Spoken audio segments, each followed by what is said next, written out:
On va continuer à vous poser des questions. Je m'intéresserai tant soit peu à l'armée. Vous excuserez mon ignorance au cas où je poserai une question même bête, mais ce sera pour ma compréhension à moi. Vous avez dit tout à l'heure qu'au moment des faits, vous étiez le chef d'état-major général des armées. Effectivement. Vous le confirmez. J'ai voulu savoir quel était votre rapport ou le lien qui pouvait exister entre vous et le ministre de la Défense nationale, entre vous et le président de la transition d'alors. Tout se passait bien au début. Le ministre de la Défense, c'est mon promotionnaire. On est rentré le même jour dans l'armée. On a fait la formation académique ensemble au Maroc.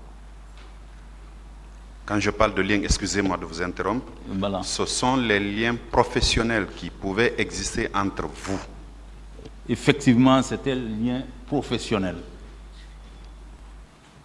Parce que moi, je rendais compte au ministre de la Défense nationale.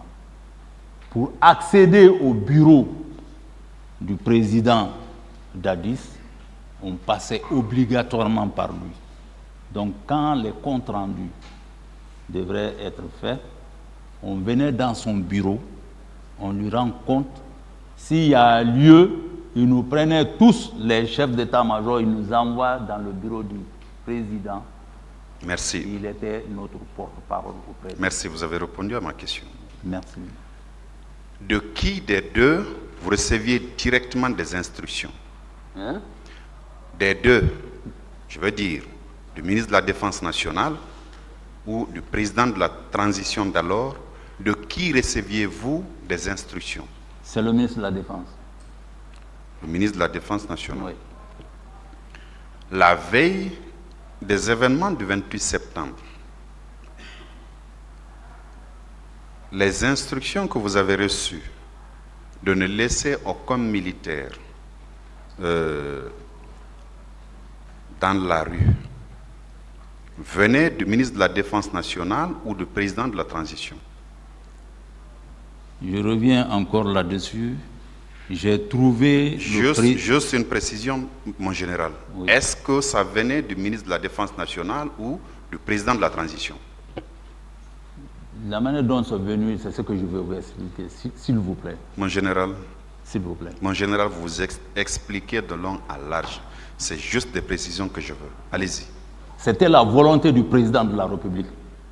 La volonté du président de la République. Oui, devant le ministre de la Défense. Bien. Vous avez dit tantôt que, en votre qualité de chef d'état-major général des armées, que tous les militaires relevaient de vous. Vous le confirmez? Oui, Vous le confirmez? oui. Vous avez appris ce qui s'est passé au stade du 28 septembre. Et on parlait des bérets rouges qui avaient fait irruption dans l'enceinte du stade et qui ont tiré sur la population. Ces bérets rouges-là, étaient-ils sous votre autorité ou non? Ces bérets rouges ne relevaient pas de moi, s'il vous plaît. Ce ne sont pas des militaires, mon général? C'est des militaires. Vous m'avez dit tantôt, excusez-moi, que tous les militaires relevaient de votre autorité, n'est-ce pas? N'est-ce pas? Oui. Qu'est-ce qui fait la particularité de ces bérets rouges qu'on dit avoir tiré sur la population? Vous dites que ce sont des militaires. Donc, ce sont des personnes qui relevaient de votre autorité, à mon sens. N'est-ce pas? Quand on dit l'armée, normalement, il devrait relever de moi. Il devrait. Mais si on te dit, c'est pas ton problème.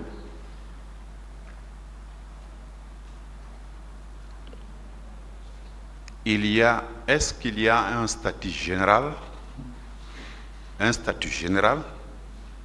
des forces armées en République de Guinée? Il y a un document comme ça?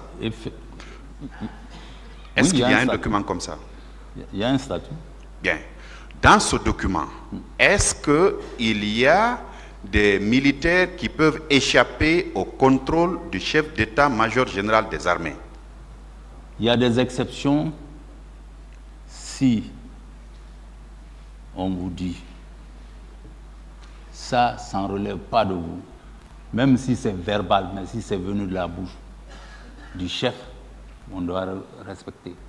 Maître, excusez-moi, ce n'est pas des commentaires, mais il faut deux fois faire la comparaison, quoi, pour mieux comprendre cette affaire-là. Je ne vois pas de garde présidentielle dans ce monde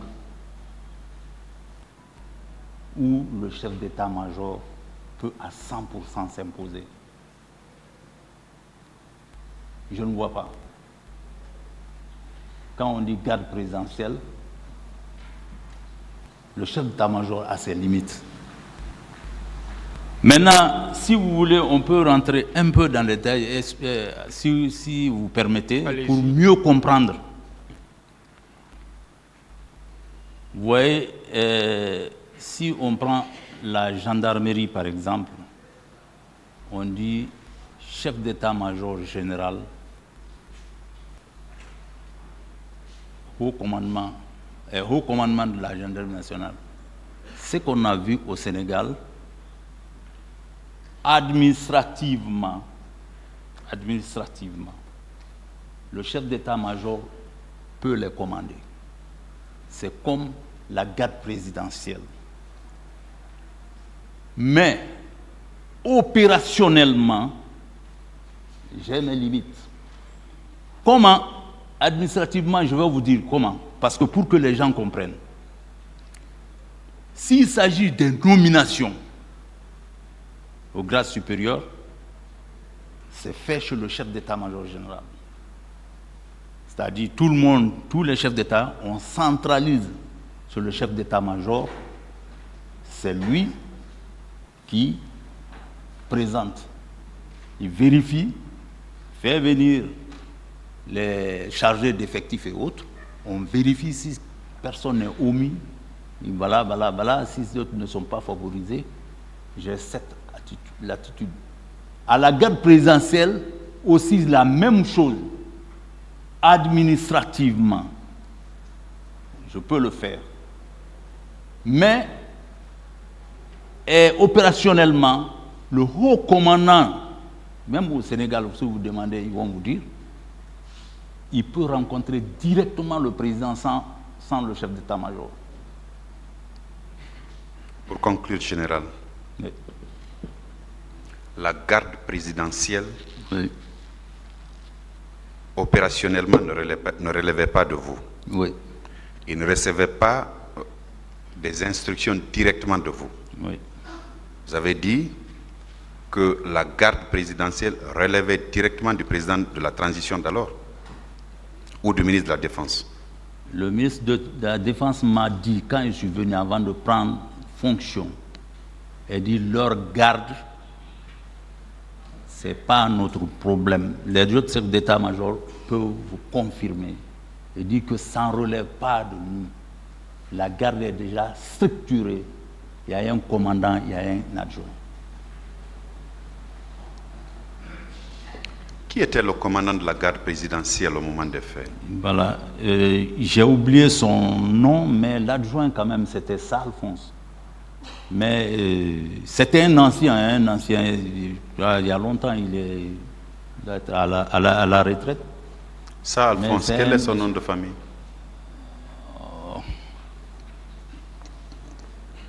Je ne sais pas s'il est Kamanou ou... Mais c'est des choses qu'on peut savoir. Bien. Mais je crois que tous ces gens-là ont été auditionnés, si je ne me trompe pas. D'accord.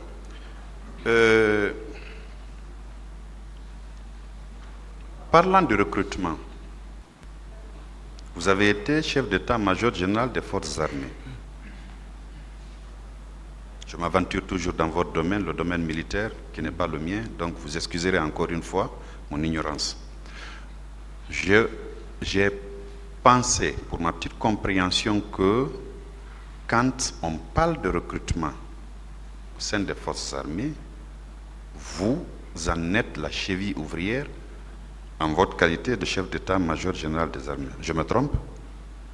Normalement, dans les normes, c'est en temps normal. Le recrutement intervenu peu avant les événements du 28 septembre 2009, donc en 2009 donc, qui a conduit des jeunes gens à Kalea, est-ce que vous aviez donné votre onction? Donné? Est-ce que vous aviez été consulté ou bien vous aviez été associé pour le recrutement de ces jeunes gens qui étaient à Kalea? Monsieur le procureur, je n'ai pas été associé, je n'ai pas désigné, je n'ai pas... C'est-à-dire,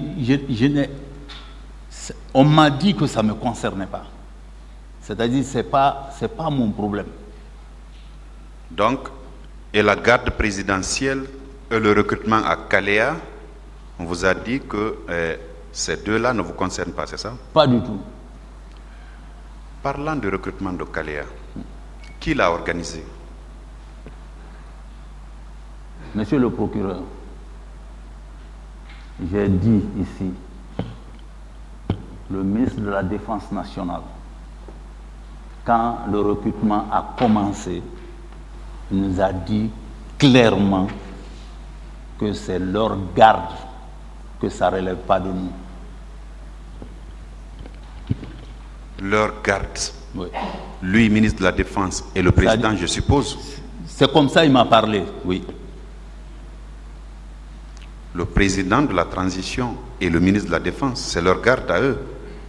Oui. Bien. La veille des douloureux événements du 28 septembre 2009, aviez-vous constaté une présence massive de ces jeunes gens dans l'enceinte du camp Alpha Yaya Diallo? Bon, écoutez, je n'ai pas prêté attention. Je n'ai pas prêté attention à cela. Pourtant, le nombre était très impressionnant, mon général. Bon, moi, je n'ai pas prêté attention. Il ne passait pas inaperçu. Quand on parle de 200, 300, 400, jusqu'à 500 recrues, ma foi, quand ils sont amassés en un endroit, c'est visible. Donc, moi, honnêtement, je ne suis pas intéressé. Et quand je venais là-bas, je me dirigeais directement au bureau du ministre de la Défense. Si j'ai un compte-rendu, je le fais. S'il y a lieu d'aller voir le président, il nous prenait, on partait ensemble. Il arrivait 2 fois qu'il nous dit, bon, allez-y. On va le voir, on rencontre, et puis on replie. J'ai assisté au rassemblement général là-bas, quand souvent il y a des visites. Mais moi, personnellement, je n'ai pas vu les éléments de Kalea. Vous ne les avez pas vus? Non. Bien. Parlons des corps de nos compatriotes qui ont été abattus dans l'enceinte du stade du 28 septembre. Vous avez dit avoir reçu l'appel d'une Française qui vous a dit qu'il y avait beaucoup de morts et beaucoup de blessés et a demandé vos services. Et a demandé? A demandé vos services pour mettre à sa disposition des ambulances. Vous avez dit que vous avez appelé le ministre de la Santé d'alors, qui vous a dit que les ambulances de l'armée sont quasiment toutes en panne et sous cale. Oui, oui. D'autorité, Oui. vous avez pris la responsabilité sur vous de mettre à sa disposition des camions militaires, n'est-ce pas? Après sa demande. Oui, toujours à sa demande. Oui. 3 dans un premier temps et un 4e ira plus tard. Ces camions sont allés dans l'enceinte du stade, ont ramassé des corps. Vous avez dit au nombre de 155. qu'on a envoyé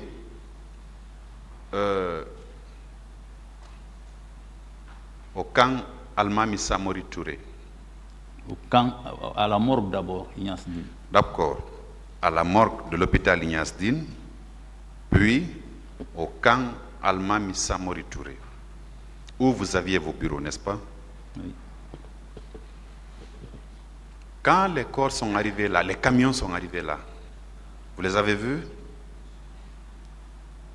Les camions? Oui, chargés de corps.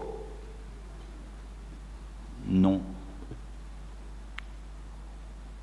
Mon général, parlez, vous êtes là pour parler. Parlez.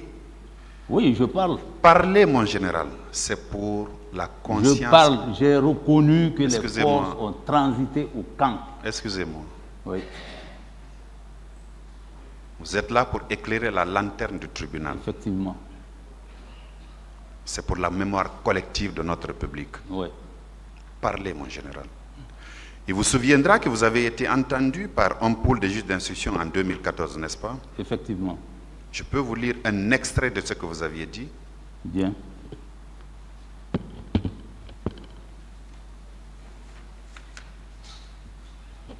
Avec la permission de Monsieur le Président et des assesseurs. Vous avez été entendu le 11 septembre 2014. Votre identité, vous aviez dit à l'époque que vous étiez colonel Oumar Sano, âgé de 56 ans, militaire, domicilié au quartier Kamayen, secteur Cité, commune de Dixine. Je ne sais pas si c'est le même numéro de téléphone que vous utilisez, en tout cas celui qui est ici, c'est le 666 75 03 60. Effectivement. C'est vous, n'est-ce pas? C'est moi.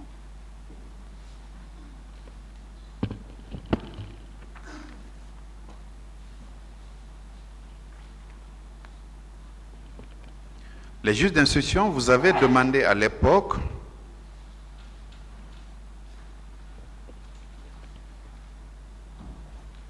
avez-vous vu les corps dans les véhicules?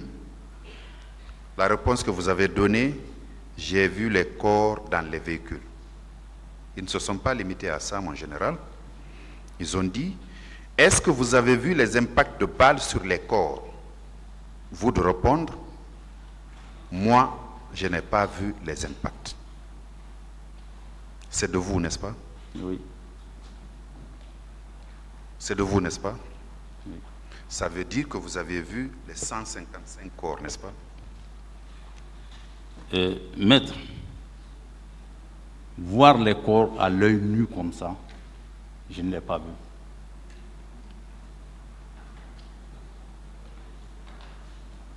Pourquoi vous avez dit au juge d'instruction que vous avez vu les corps? Bon, je ne sais pas comment, mais je n'ai pas vu les corps, mais je suis convaincu, j'ai vérifié, les véhicules ont transité au camp.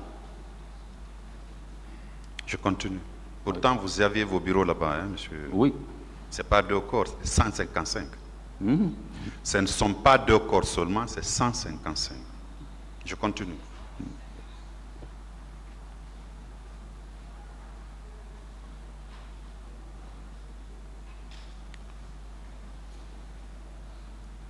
Ces corps-là, ces camions-là, qui étaient stationnés là-bas, ont pris combien de temps approximativement avant de regagner la morgue de l'hôpital Ignace Dine?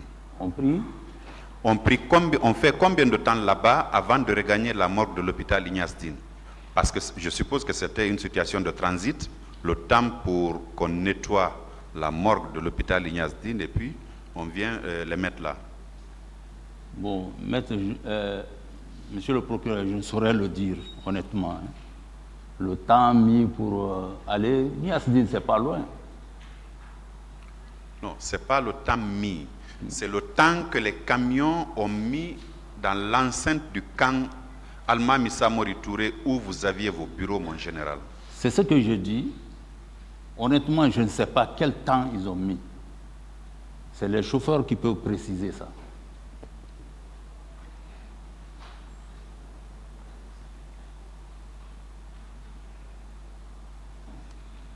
Vous étiez chef d'état-major général des armées. Effectivement.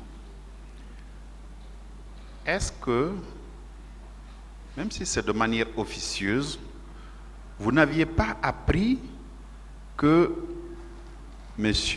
Aboubakar Diakité, dit Toumba, M. Marcel Guilavogui et M. Moussa Tchebro Kamara étaient au stade? Vous ne l'aviez pas appris, mon général? Si dans les réseaux on disait, surtout le nom de Toumba circulait partout. Vous confirmez avoir reçu la commission d'enquête internationale? Oui, Vous avez travaillé avec elle? oui. Vous avez dit qu'à tout moment que cette commission avait besoin de militaires, vous le mettiez à sa disposition. Ouais, avec leur demande, oui. Bien. Quand, Vous avez-on demandé de mettre à la disposition de cette commission M. Aboubakar Diakité, alias Toumba, M. Marcel Guilavogui ou M. Moussa Tchebro Kamara?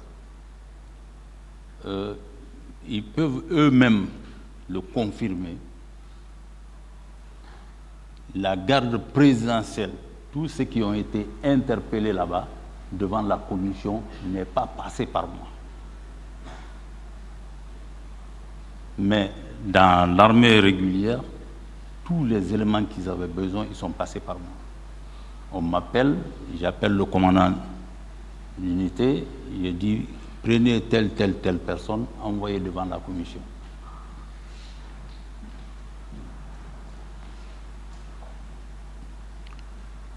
Avec le ministre de la Défense nationale, sûrement à son retour, vous avez dû parler de ces douloureux événements-là.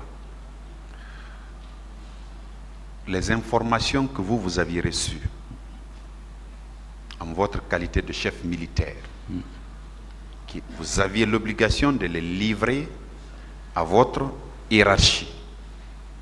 Monsieur le ministre de la Défense nationale, qu'aviez-vous dit au général Sekouba Konaté par rapport à ces événements-là, des informations que vous avez reçues?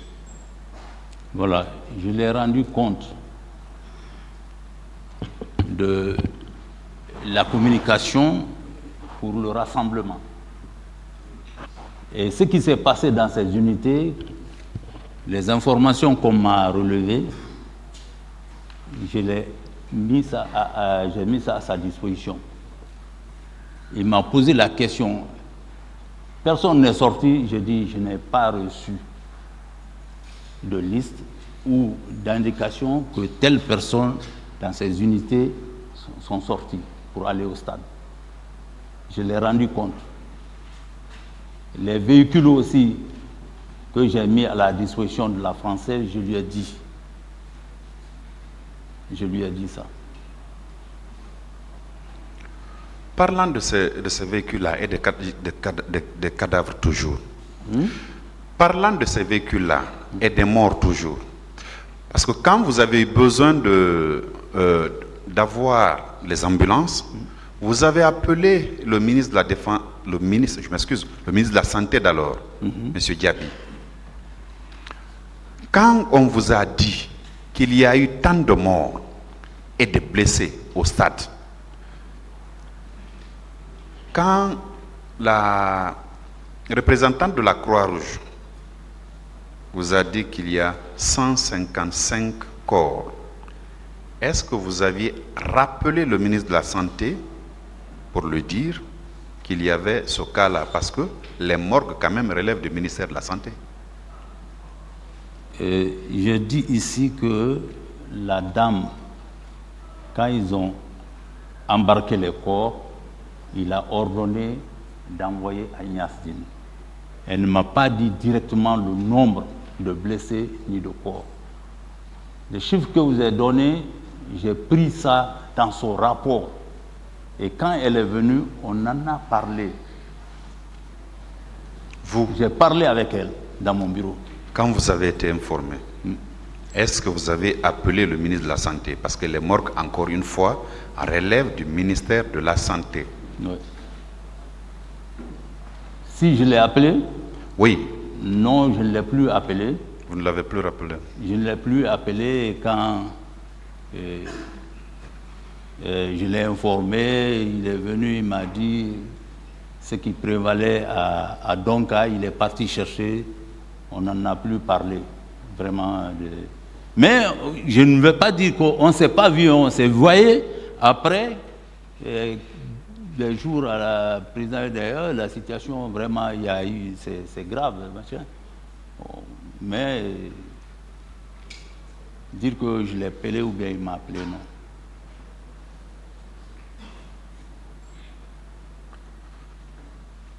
D'accord. Est-ce que officiellement vous avez reçu des instructions de maintenir tous les militaires dans les casernes, et par la suite vous avez appris qu'il y a eu débordement et que ceux qui ont tiré ce sont bien des militaires. Alors, vous, en votre qualité de chef d'état-major général des armées, aviez-vous procédé à une enquête, ne serait-ce qu'officieuse, pour situer ces responsabilités? Bon, malheureusement, j'avais un élément de renseignement. Malheureusement, il est resté dans le crash d'avion avec le général Kelefa Camara, un militaire très discret qui était tout le temps avec moi, qui me donnait beaucoup de renseignements.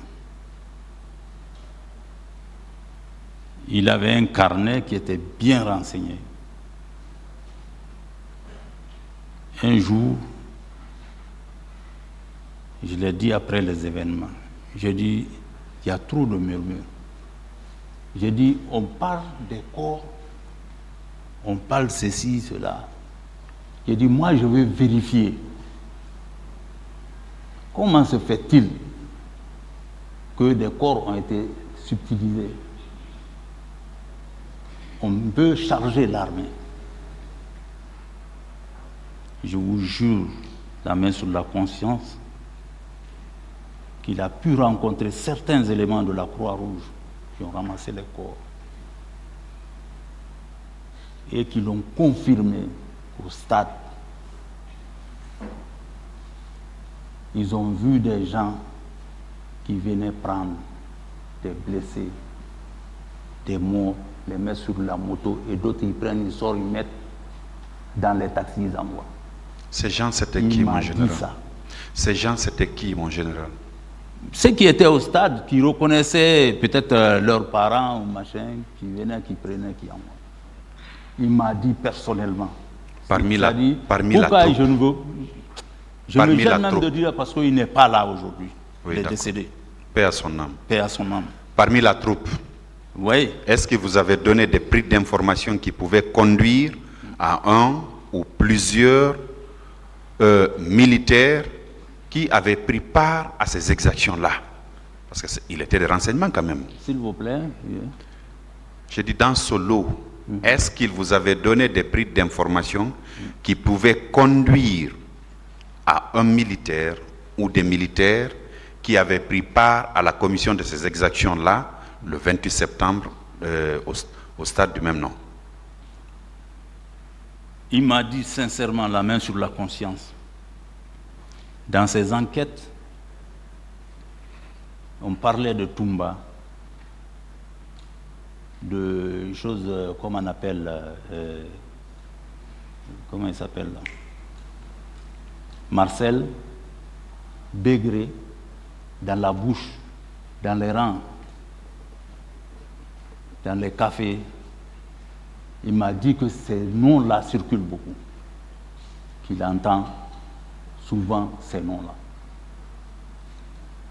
Je ne connaissais pas sa source d'information, mais c'est quelqu'un qui était tellement discret qu'il était au camp là-bas, tout le monde ne savait pas qu'est-ce qu'il fait réellement. Parce que même pas les événements du 28 septembre, c'est quelqu'un qui m'a donné beaucoup de renseignements au sein de l'armée concernant les gens, les militaires qui partaient faire des braquages, ceux qui volaient, ceux qui faisaient des gaffes dans les quartiers, tout ça là. Et souvent, il me disait tel a été arrêté ou bien... En votre qualité de chef d'état-major général toujours des forces armées, oui. En votre qualité de chef d'état-major des forces armées, vous avez reçu ces informations-là. On vous a dit des noms. On vous a dit des noms. Des noms? Oui. Vous venez de dire que votre source vous disait qu'on parlait du nom de M. Abouakar Diakité alias Toumba, de M. Marcel Guilavogui, de Begré et d'autres personnes. Puisque vous étiez à la tête de toute cette armée-là, je suppose que vous aviez besoin de laver l'honneur de votre institution et qu'une enquête s'imposait. Aviez-vous procédé à une petite enquête pour savoir si effectivement les noms qu'on vous a donnés étaient justement au stade et avaient pris part à ces exactions pour ne pas qu'on salisse votre corps parce que vous aviez dit que toute la journée vous étiez dans votre bureau. Vous ne pouvez pas être au bureau, peut-être tirer vous-même. Hein? Vous aviez demandé à ce que tous les militaires soient encasernés. Faisant fi de vos instructions, il y en a qui sont allés dans l'enceinte du stade et qui ont tiré. On vous donne des éléments. Qu'est-ce que vous aviez fait de ces renseignements-là, mon général? C'est des renseignements. Deux fois, je discutais de ça avec le ministre de la Défense. Il dit, ah, tel nom a circulé, on m'a dit tel. Parce que le ministre même était souvent directement contacté par la commission. Hein. Chaque fois la commission veut faire quelque chose, le ministre était informé. Donc ces noms-là circulaient. Et il est au courant que ces noms-là circulaient. Il m'est arrivé des fois d'en discuter avec lui. Bien. Peut-être pour conforter votre source, je vais me servir du rapport de la commission d'enquête internationale. Oui. À la page 20, le point 79, il est dit ceci. Suivez bien ma lecture. Des bérets rouges, des gendarmes et des gendarmes de Thiebro qui étaient positionnés dans l'enceinte ont tiré sur les gens qui réussissaient à sortir du stade. On parle de bérets rouges, on parle de gendarmes, on parle des gendarmes de M. Moussa Thiebro Camara qui auraient tiré sur des gens qui tentaient de s'échapper. Accordez-vous un crédit à ce qu'a dit la commission ici? Si. Accordez-vous un crédit à ce qu'a dit la commission ici, la lecture que je viens de vous faire là? Oui, si c'est eux qui ont fait les enquêtes et ils disent quelque chose ici, c'est qu'ils ont vérifié. Il y a eu beaucoup de personnes qu'on n'a pas retrouvées, mon général, des corps qu'on n'a pas retrouvés. Vous avez vu 155 corps. On vous a parlé de 2 autres corps, ce qui fait au total 157, comme l'a précisé tout à l'heure mon collègue. À l'esplanade du stade à l'esplanade de la grande mosquée Faisal, il y a eu une restitution de corps. On a restitué aux familles des victimes 57 corps. 5 ans 57 corps. 7, hein? 57.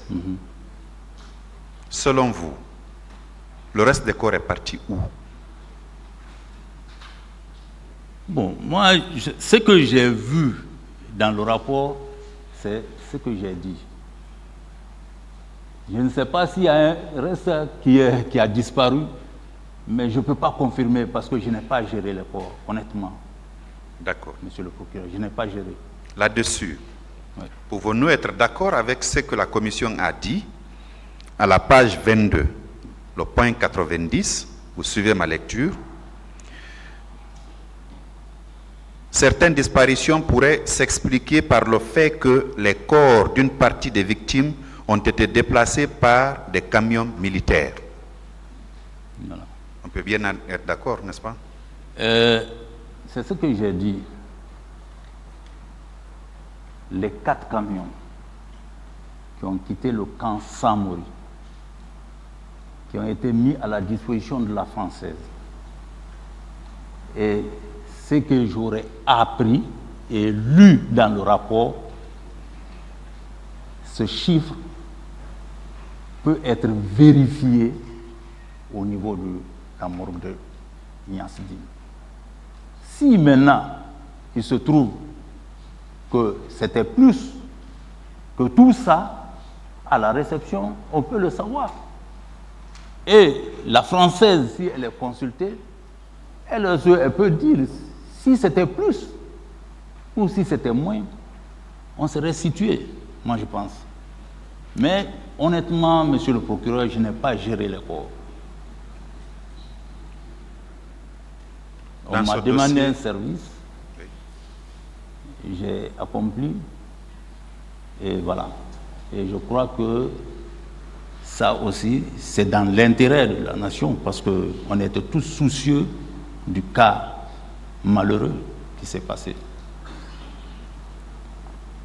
Dans ce dossier, on a parlé de fosses communes, d'endroits où on a enseveli plusieurs de nos compatriotes tués dans l'enceinte du stade. Vous venez de dire dans votre récit que vous avez, le rapport qu'on vous a présenté faisait état de 155 corps et la restitution officielle faisait état de 57 corps.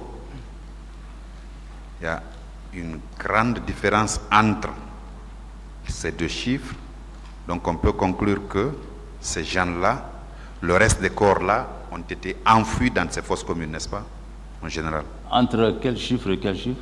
Excusez-moi. Les 155 que vous avez vus et les 57 qui avaient été officiellement restitués. 57. Oui. J'ai bien dit. J'ai dit le reste là, puisqu'on a parlé des fosses communes. Est-ce que de fosses communes, vous me suivez? Oui. On a parlé de fosses communes. Est-ce que le reste de ces corps-là n'ont pas été enfouis dans ces fosses communes-là? Maître, honnêtement, s'il y a eu fosse commune, je ne suis pas informé. Et à ma connaissance, dans une ville comme Conakry, on ne peut pas creuser des fosses communes à Conakry que personne ne soit au courant. Les gens sont au courant en général. Même ceux qui ont été enterrés au temps du premier régime, ces lieux-là sont connus. Ce n'est pas caché. Fosse commune à Conakry, je ne dis pas que c'est faux. Je n'ai pas dit que c'est faux. Que les gens me comprennent. Mais le faire sans que personne ne soit au courant, ça fait combien d'années? C'est comme si tu mettais le pied sur une aiguille et puis on dit on va chercher. Bon, moi vraiment, excusez-moi, j'ai trop de respect, j'ai la peine. Je m'incline pour la mémoire des disparus, mais c'est difficile à comprendre. Bien. Alors, quelle est la fréquence de vos déplacements sur le camp Alpha Yaya Diallo? Par jour, vous y alliez 2 fois, 3 fois? Presque tous les jours, sauf quelques week-ends, je demandais, parce qu'on n'avait pas de week-end, hein, je demandais au ministre, aujourd'hui je peux me reposer? Il dit oui. Tous les jours, quand je quitte Camp Samori, je venais là-bas pour me rendre compte du déroulement du service dans la journée. Bien, par hasard, vous n'aviez pas entendu des cris de détresse de femmes ou de personnes de manière générale qui étaient illégalement privées de leur liberté dans l'enceinte du camp là-bas? Vous n'aviez pas entendu ça? Honnêtement, la main sur la conscience, jamais, au plus grand jamais.